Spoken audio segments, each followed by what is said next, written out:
Merci beaucoup aux différents orateurs qui ont non seulement apporté de la richesse par leurs exposés, mais qui vont permettre, par le respect de l'horaire, d'aborder encore un bon moment de discussion.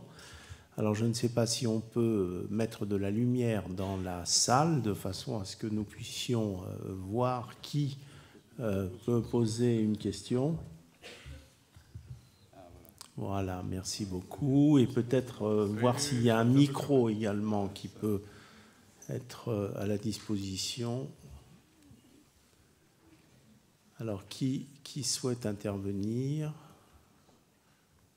Je ne vois pas de main, mais alors peut-être quelqu'un va-t-il se lever en haut, à droite. Je vous en prie, si vous voulez vous présenter.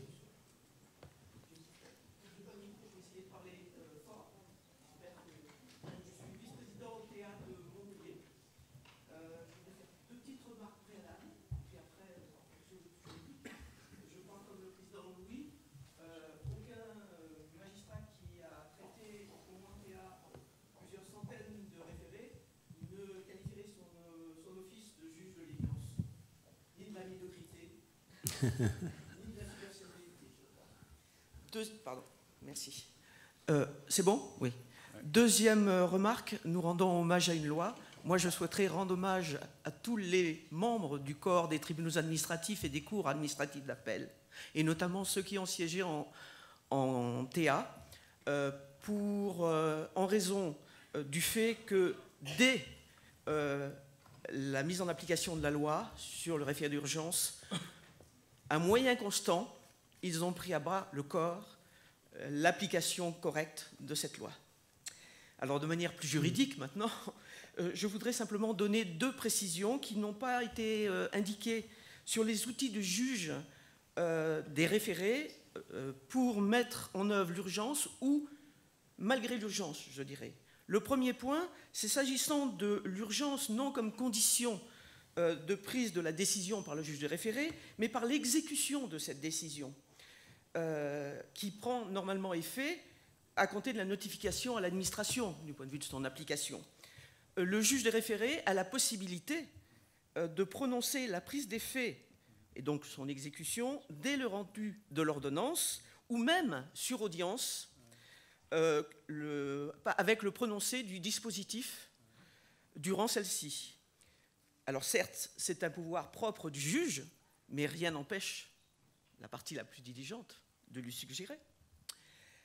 Ensuite, en ce qui concerne, je dirais, malgré l'urgence, s'agissant de l'exigence du principe du contradictoire, qui reste quand même un des piliers de la procédure administrative, même devant le juge des référés, même si dans certains cas il est allégé, le juge des référés a la possibilité de prononcer une clôture d'instruction différée pour permettre aux parties de justifier leur argumentation développée uniquement, par exemple, pour la première fois en audience. Là encore, il s'agit certes d'un pouvoir propre du juge, mais rien n'empêche les parties de demander cette clôture différée. Merci. Merci. Qui veut peut-être apporter une observation?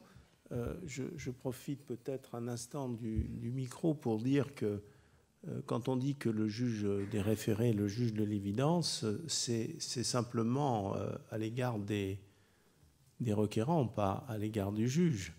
C'est-à-dire que c'est le plaideur qui doit être en mesure d'apporter des éléments. Et puis dans un deuxième temps, effectivement, le sérieux de la procédure juridictionnelle et le sérieux du juge, évidemment, conduit celui-ci à rentrer un peu plus à fond dans le débat, mais lui permettent, dans la motivation de sa réponse, de se référer aux conditions posées par les textes et de ne pas rentrer forcément dans le détail des argumentations dans lesquelles il a dû rentrer pour rendre sa décision. Et quand on dit aussi, pour préciser, que le juge des référés est le juge de l'évidence, Je crois que les services de communication du Conseil d'État ont repris cette expression par rapport à la distinction entre le référé liberté, où là il y a évidence et extrême urgence, par rapport au référé suspension, où il y a vraisemblance et urgence. Vraisemblance parce que c'est le doute sérieux. Et dans la ligne de ces deux observations, j'en ferai une troisième, qui est que bien naturellement, le juge du référé va progressivement, par son champ d'intervention et le développement de son office, non pas se substituer au juge du fond, mais prendre une place qui conduira à ce que les plaideurs n'aient pas besoin nécessairement de ressaisir le juge du fond. C'est quelque chose qu'on connaît très bien en matière de référé provision notamment, puisque le juge du référé provision peut aller jusqu'à donner une satisfaction totale au requérant, donc rendant inutile la poursuite du débat. Et on peut même aussi ajouter que le quatrième observation, sauf erreur, de numérotation, pardon, que la logique du système fait que le plus souvent, la décision de référé ne sera pas remise en question. C'est vrai. Cependant, qu'il arrive parfois qu'elle le soit. Et que donc on ne peut pas non plus considérer que la décision de référé qui a été l'objet qui a fait l'objet d'une procédure contradictoire, d'une instruction, d'une réflexion approfondie du juge, sera nécessairement la seule, pas plus qu'on ne peut considérer que la décision du premier juge est nécessairement confirmée par le second. Donc il y a évidemment des équilibres et des probabilités qui font que le plus souvent ce sera le cas, et c'est bien normal, mais il y a aussi des cas dans lesquels ce ne sera pas le cas, et c'est la raison pour laquelle toutes ces procédures continuent à exister. Juste pour compléter et rebondir sur ce que vous avez dit, Madame le Vice-président, je ne pense pas que le juge des référés soit vu comme un juge de la médiocrité. Et je ne pense pas que c'est ce qui a été dit. Le président Louis parlait tout à l'heure, évoquait le fait que les décisions pèsent de plus en plus et que les décisions de référé pèsent de plus en plus. C'est d'autant plus vrai que, comme le disait Jean-Jacques Israël, c'est que aujourd'hui, on a pour tout un tas de décisions l'impossibilité de s'adresser à un échelon supérieur de jugement, parce que de toute façon, la décision sera totalement exécutée, et que, par définition, la décision du juge de première instance de référé, elle a une importance capitale, parce que c'est le seul juge qui pourra statuer dans un délai efficient pour obtenir une satisfaction ou pas, d'ailleurs. Mais je pense que, en tout cas la perception que j'en ai moi dans ma pratique, c'est que les magistrats en sont tout à fait conscients et qu'il y a une réelle recherche de qualité. Tout à l'heure vous parliez de véritables décisions. Je crois qu'on est vraiment sur des standards d'excellence. Alors juste tout à l'heure pour répondre à la petite remarque que vous avez formulée, je pense qu'on est tout à fait en phase.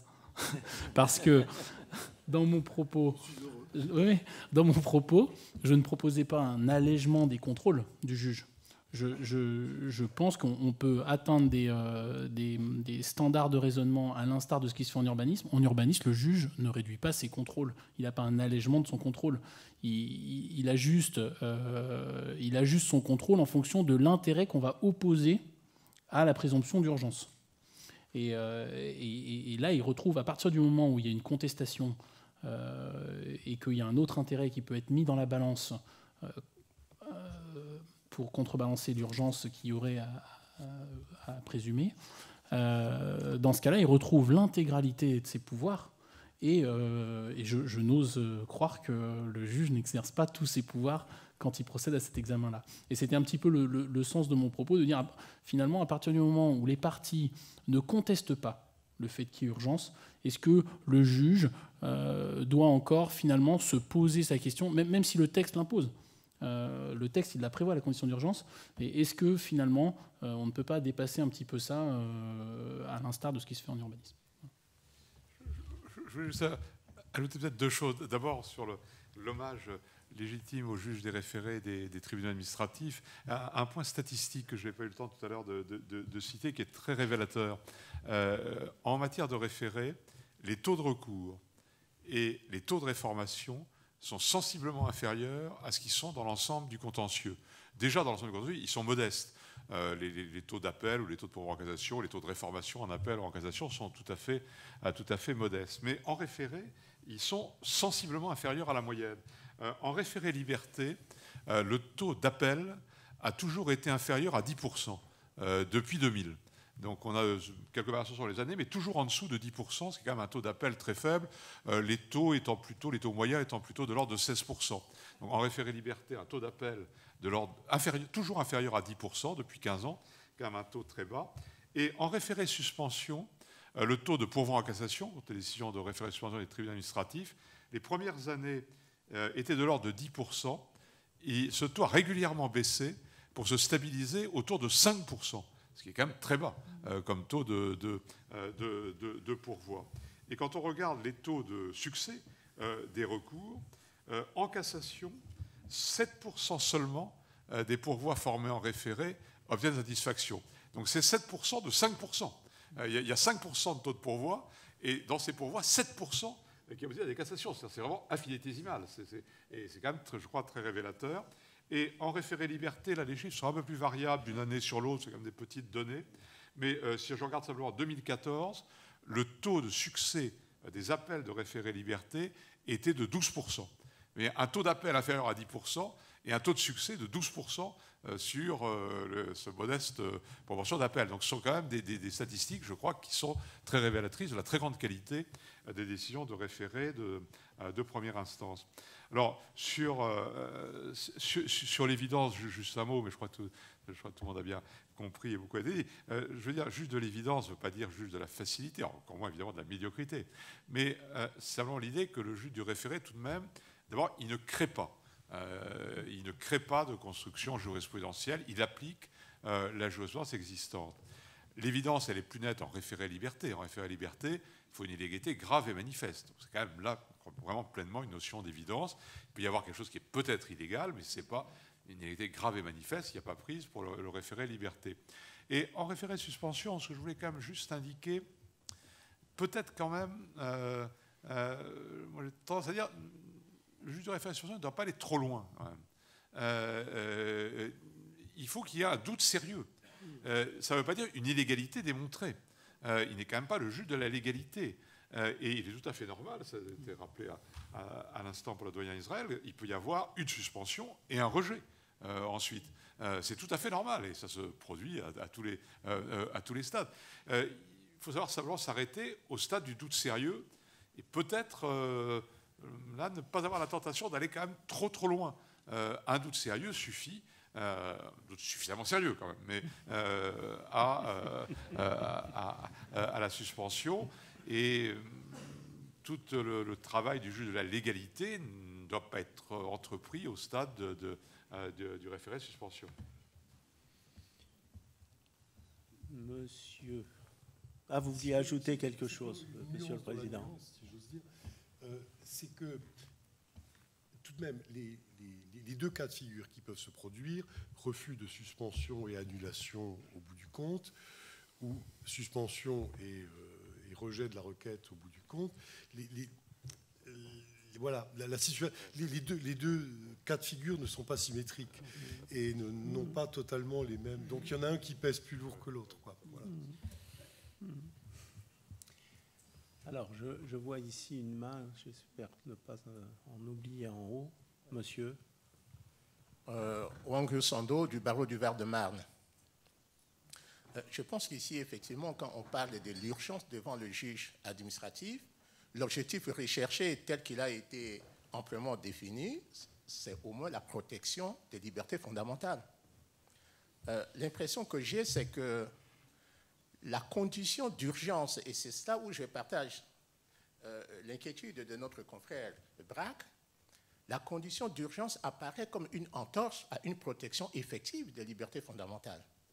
Parce qu'on a essayé d'expliquer en parlant de voie de fait qui est considérée, est constituée d'une violation, par exemple, manifeste d'une règle de droit, où on voit que, bon, mais la notion de doute, le doute sérieux, qui peut se rattacher à ce que nous pouvons appeler voie de fait, parce que si on se trouve devant une violation flagrante d'une règle de droit, mais dans le concept, par exemple, de liberté, de référé liberté, bon, un juge peut facilement dire, bon, mais écoutez, c'est vrai, je constate qu'il y a une violation flagrante d'une règle de droit, mais la condition d'urgence n'étant pas réunie, et parfois la condition d'urgence me paraît être appréciée subjectivement. Et à ce moment-là, j'ai l'impression que l'objectif qui est recherché, qui est de l'assurer une protection effective des garanties fondamentales, des libertés fondamentales, se trouve complètement diminué par ces conditions d'urgence. Alors, est-ce que, par exemple, dans le cadre de réflexion, si nous voulons rechercher une protection effective des libertés fondamentales, peut-être que bon, mais un débat peut s'ouvrir sur la nécessité ou non de la condition d'urgence qui me paraît être un obstacle à la poursuite de la recherche des libertés fondamentales. Je vous remercie. Merci. Je ne sais pas si sur ce débat, sur la vérification par le juge de la condition d'urgence, sur les magistrats veulent dire quelque chose. Mais je crois que vous auriez totalement raison si les choses étaient binaires, c'est-à-dire s'il y avait le référé liberté ou rien du tout.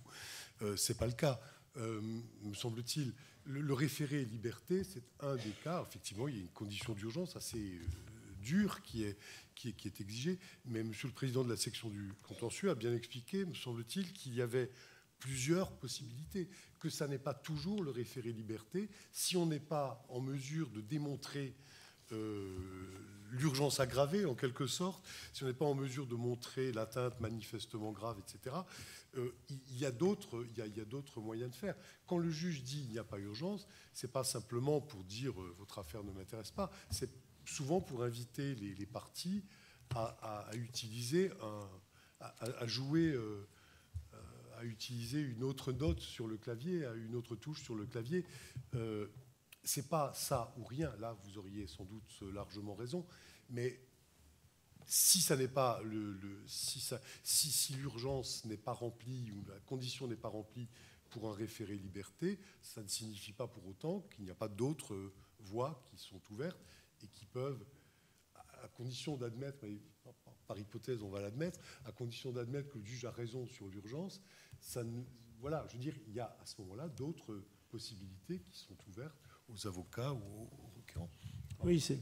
Pour dire la même chose un peu différente, je crois que nous célébrons le référé et nous mesurons tout l'intérêt, tout l'apport, tous les bénéfices du référé. Mais je crois que nous ne devons quand même pas oublier que le référé n'a pas vocation à absorber tout le contentieux administratif. Et que par conséquent, si on fait sauter la condition d'urgence, effectivement, ben là, le juge des référés, il va juger tout ce que jugent les juridictions, par ailleurs. Et quand il n'y a pas urgence, ben, on va devant le juge du fond, qui d'ailleurs aujourd'hui est un juge nettement plus rapide, moins d'1 an, devant les tribunaux administratifs, comme devant les cours administratifs d'appel, et devant le Conseil d'État. Et l'idée... oui, moins d'1 an, en moyenne, en tout cas. Dans les statistiques. Ah, plus que dans... Enfin, c'est pas seulement dans les statistiques, c'est dans la... Non, ça, alors, il peut y avoir... Il y a toujours certains dossiers qui... Voilà, non, ce sont des moyennes. Enfin, ce sont des moyennes, quand même, qui sont très... qui reposent sur une réalité. Les stocks d'affaires en instance, aujourd'hui, en première instance, en appel et devant le Conseil d'État, sont inférieurs à la capacité annuelle de jugement des juridictions. Donc alors, il y a encore des progrès à faire dans certaines juridictions, pour certains contentieux, mais quand même en moyenne. Mais en tout cas, ce qui est sûr, c'est que le référé ne doit pas se substituer intégralement au contentieux. Et d'ailleurs, si on allait dans cette tendance-là, bah, le juge des référés serait submergé et ne pourrait plus faire à son office de référé. Je rappelle les chiffres qui ont été donnés par le vice-président au début. Il y a aujourd'hui plus de 14 000 référés qui sont présentés devant les tribunaux administratifs chaque année. Plus de 14 000 référés. Et dans ces 14 000 référés, il y a plus de 3 500 référés liberté, c'est-à-dire 10 par jour. pour l'ensemble de la France. C'est déjà tout à fait considérable. Devant le Conseil d'État, les juges des référés du Conseil d'État ont 300 affaires par an en référé. Pas loin d'une par jour, si on enlève les dimanches. 300 affaires de référés, dont la moitié sur les appels de référé liberté.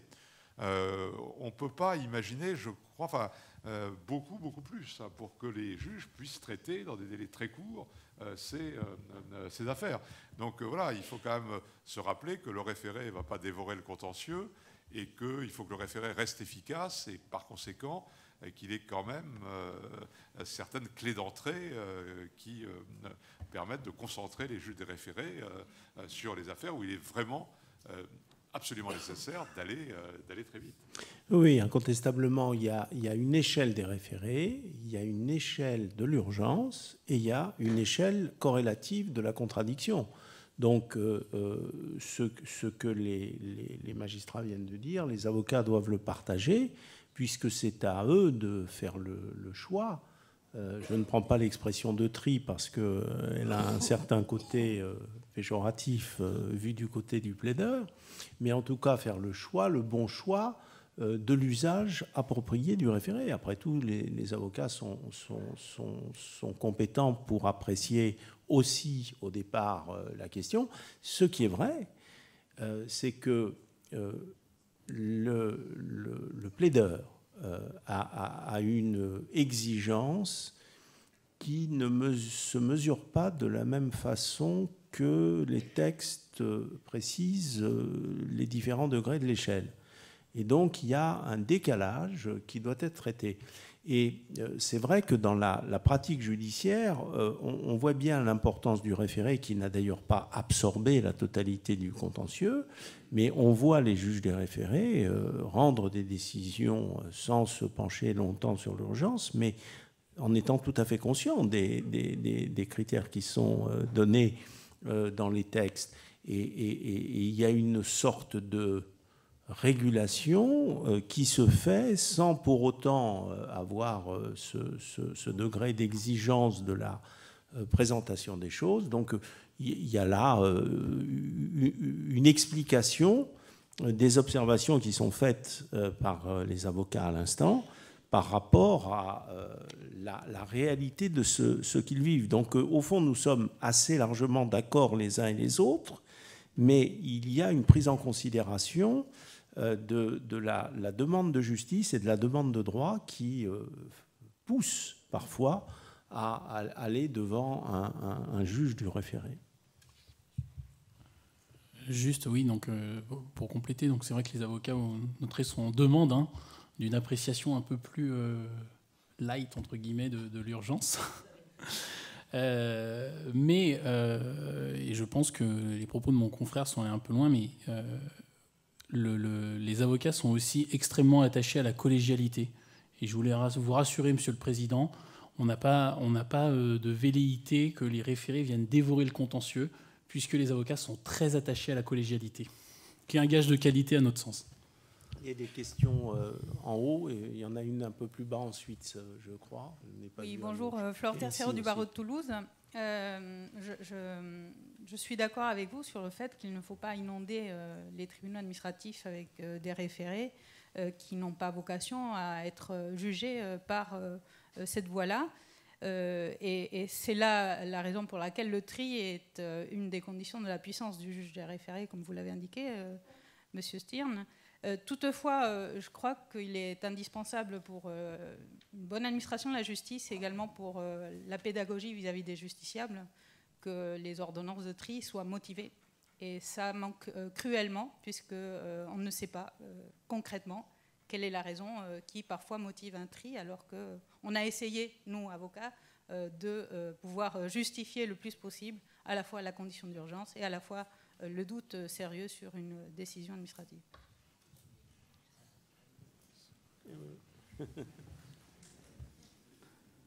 Les ordonnances de tri sont quand même motivées. Alors peut-être pas suffisamment motivées aux yeux du requérant, mais enfin, ce ne sont pas des ordonnances dépourvues de motivation. Les ordonnances de tri, elles expliquent pourquoi, rapidement, enfin, pourquoi le juge soit estime qu'il n'y a pas urgence, soit que la requête n'est pas recevable, ou soit que que clairement, il n'y a pas d'illégalité manifeste ou pas de moyens sérieux. Enfin, quand elles ne sont pas des ordonnances dépourvues de motivation.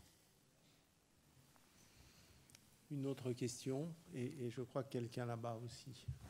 Ici, oui. Président. Là, on m'entend ? Oui, Evelyne P., président assesseur à la Cour administrative d'appel de Marseille. Je voulais revenir sur ce que disait le président Stirn et ce que disait Maître Braque aussi. Il est quand même très, très, très important de souligner que les référés, c'est très bien, mais la collégialité aussi, c'est très bien. Et donc, nous, magistrats administratifs, nous sommes quand même très attachés à la collégialité. Les référés sont une voie tout à fait pertinente et l'urgence peut parfois commander d'aller en référé et même certains référés donc d'être engagés indépendamment de la condition d'urgence, mais il faut quand même toujours avoir présent à l'esprit que la collégialité est une des grandes forces de notre mode de fonctionnement, qu'il est même parfois, les référés sont parfois renvoyés en procédure collégiale.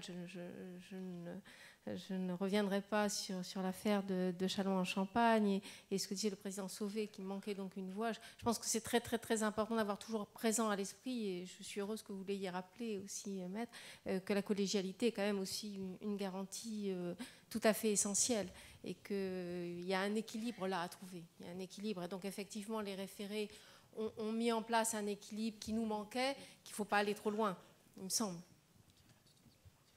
Merci. Alors, de ce côté-là, j'ai vu deux mains, je crois. Le micro est en haut et puis il descendra après. Oui, bonjour. Béatrice Arnoux, avocate au barreau de Lyon. Je voulais revenir un petit peu sur un des intérêts, à mon avis, de la procédure de référé, qui est la qualité du débat que l'on a, ce débat contradictoire un peu spontané qu'on a devant le juge, dans un délai très court après la décision que l'on entend contester. Donc c'est vrai que c'est finalement assez rarement possible, puisque cette condition d'urgence nous bloque très souvent dans la possibilité d'avoir ce débat. Lorsque c'est possible, moi je sais que dans ma pratique, je conseille très souvent, où je passe une sorte de marché en fait avec mon client, en lui disant on va tenter ce référé, on va avoir ce débat devant le juge, et en fonction de l'issue de ce référé, on arrête tout ou on continue. Et c'est vrai que ce débat finalement assez ouvert devant le juge, qui laisse la parole alternativement à l'un et à l'autre, dans laquelle on peut finalement purger des choses, notamment en fonction publique où on a des contentieux qui touchent très personnellement les requérants, on a la possibilité finalement de purger assez rapidement un contentieux et finalement de conseiller après au client finalement d'abandonner son recours et de passer à autre chose. Et ça, du point de vue psychologique, c'est aussi très intéressant parce que au lieu d'être, par exemple, en fonction publique sur Lyon, on en est à des délais de jugement de pratiquement 3 ans. Hein, on a 2 chambres de la fonction publique, on a des délais de jugement qui sont extrêmement longs. Et pour donc les requérants, cette possibilité, cette qualité du débat que l'on a devant le juge du référé permet finalement de purger assez rapidement des solutions qui sont difficiles. Et donc je me dis qu'il y a peut-être 2 pistes de réflexion, c'est d'imaginer comment ce type de débat pourrait être introduit devant le juge du fond, devant la formation collégiale, dans un délai assez court. Et je saisis aussi la balle au bond de cette piste de réflexion du référé conciliation, qui, à mon avis, alors notamment dans ce domaine-là, mais aussi en matière, par exemple, d'urbanisme, où on a souvent des recours qui sont très dilatoires et qui ont pour but de décourager en fait les bénéficiaires de permis de construire, on aurait une possibilité de purger de manière très efficace les contentieux pour éviter aussi de surcharger le juge. Voilà. Merci. Pas de réponse particulière à ces observations, donc, Président Ouist. Oui, président du tribunal administratif de Marseille. C'est plus un témoignage qu'une question. Pour tempérer la demande de Maître Braque d'avoir un contrôle de l'urgence plus léger, et ça rejoint un peu la question du juge des référés, juge de l'évidence. il y a des dossiers qui se prêtent très mal au traitement en référé. Je pense à certains dossiers d'urbanisme extrêmement lourds. Et il m'est arrivé, avec des avocats éminemment responsables des deux parties, de convenir que cette affaire trop complexe, où était attaquée une grosse autorisation de lotir, avec des exceptions d'illégalité de la modification du plan local d'urbanisme, que cette affaire trop complexe, où rien n'était évident, ne pouvait être traitée en référé.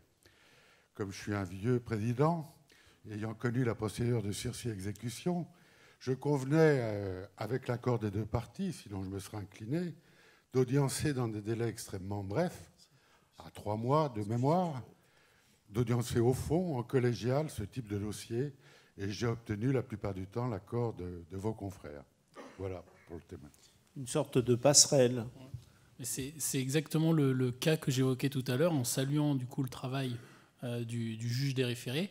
Mais si on n'avait pas eu accès au juge des référés pour pouvoir expliquer le dossier, et là je dois saluer le fait de ne pas m'être fait jeter déjà au tri. Mais si j'avais pas pu passer le tri, malheureusement, j'aurais jamais pu faire valoir les éléments qui tenaient à l'urgence de ce dossier. Alors même si c'est inscrit du coup dans la jurisprudence un petit peu classique du Conseil d'État en la matière, c'est exactement le raisonnement que vous avez sur ces dossiers-là. C'était un dossier un peu complexe et on a eu, moi je crois que c'était 5 mois, ce qui était tout à fait compatible avec les exigences et les impératifs qui tenaient à la situation de mon client. Autre question, monsieur. Ah, devant. Jacques Lepers, vice-président du tribunal administratif de Lille, c'est plutôt aussi de l'ordre du témoignage, quoique. J'ai rencontré la procédure de référé peu après son introduction, puisque j'étais premier conseiller, et j'étais volontaire pour l'expérimenter. Ça a été une grande chance qui m'a été donnée, une grande marque de confiance aussi. Deuxième épisode, depuis 2010, je suis vice-président, je suis par nature juge du référé. Alors je partage très largement les observations du président Louis, ça ne le surprendra pas. Je l'ai eu au téléphone pour le convier à un colloque, mais qui ne s'est... au sujet de l'affaire Lambert. Je crois qu'effectivement, je voudrais insister sur une chose, il y a une géographie différente du référé. Ce qui m'a un peu étonné, vous disiez 14 référés liberté dans l'année. C'est ce que j'ai eu en moins d'une semaine à Lille, une avalanche de référés liberté, avant de venir vous rejoindre ici et de rendre hier et de lire hier les ordonnances pour respecter le délai, Monsieur le Président Stier. Donc, effectivement, c'est très différent, mais c'est très différent aussi parce que les barreaux sont différents. Là où il y a beaucoup de publicistes, je pense que la tentation du référé liberté est plus forte, et d'autant plus forte à Lille qu'avec le volume du contentieux des étrangers qui nous étouffe, eh bien, ça ne peut que, évidemment, prospérer. Alors, sur un problème plus juridique, je voulais reprendre la question que Maître Braque avait suggérée sur l'espèce de substitution référé-suspension, référé précontractuel, procédure adaptée, procédure formalisée. Attention, référé-suspension n'a pas la même vocation, il faut une décision. Attention aussi, le référé précontractuel est limité, manquement aux règles de publicité, manquement aux règles de mise en concurrence. Donc je ne suis pas sûr que cette piste soit très fructueuse, mais sans doute cela mériterait-il débat. Je vous remercie. Merci.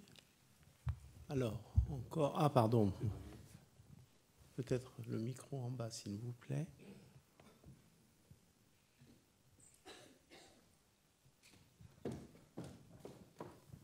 Merci Olivier Duthé de la Motte. Je m'exprime plutôt en tant que président de section honoraire au Conseil d'État, même si je suis devenu avocat.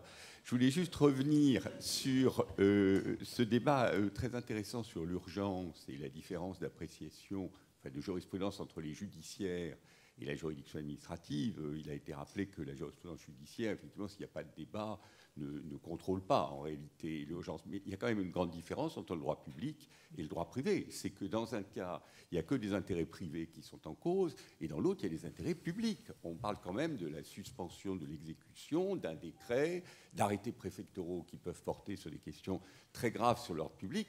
Donc moi, personnellement, je trouve que la condition de l'urgence pour suspendre l'exécution d'une décision administrative qui est normalement exécutoire est quand même tout à fait normal. Et bon, alors après, il y a l'appréciation différente sur les différentes formes de référé, mais quand même, la procédure du référé lui-même est une entorse au caractère exécutoire des décisions administratives et au privilège du préalable. Donc il me paraît quand même normal qu'il y ait une différence d'appréciation entre les juridictions judiciaires où seuls sont en cause des intérêts privés et les juridictions administratives où peuvent être en cause des intérêts publics importants. Merci. Alors, je pense que nous avons épuisé les questions, nous avons épuisé le temps de la matinée et nous arrivons à 12h30, au moins selon la pendule que j'ai ici, c'est-à-dire à la fin de cette première partie, cette matinée. Alors je vous rappelle qu'après l'interruption normale du déjeuner, les travaux reprennent non pas ici, mais dans un certain nombre de salles. Peut-être ici, pour l'une d'entre elles, elles ne sont pas notées. Donc les ateliers à 14h. Et je vois que le programme nous conduira à nous retrouver à 17h10. Je le dis parce que c'est précis. En tout cas, c'est ce qui est indiqué aussi sur mon programme. Restitution des travaux des ateliers. Je vous remercie. À tout à l'heure.